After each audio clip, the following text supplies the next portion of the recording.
Welcome to my BA Learner YouTube channel.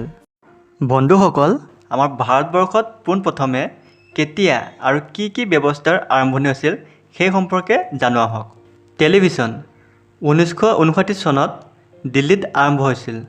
Mobile phone 1995 চনত কলিকতাত আৰম্ভ হৈছিল।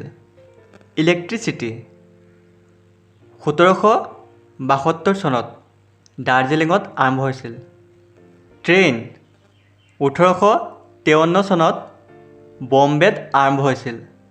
টেলিফোন 1881 চনত কলকাতাত আৰম্ভ হৈছিল।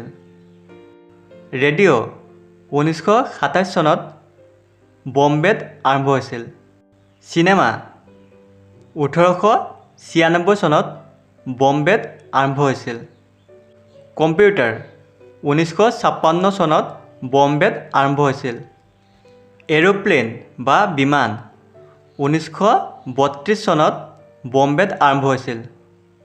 বাছ 1926 চনত বম্বেত আৰম্ভ হৈছিল। চাইকেল 1890 চনত বম্বেত আৰম্ভ হৈছিল। নিউজ পেপাৰ 1780 চনত কলকাতাত আৰম্ভ হৈছিল। পোষ্টেল বা ডাক সেৱা 1837 চনত বম্বেত আৰম্ভ হৈছিল। ক্ৰিকেট 1793 চনত কলকাতাত আৰম্ভ হৈছিল।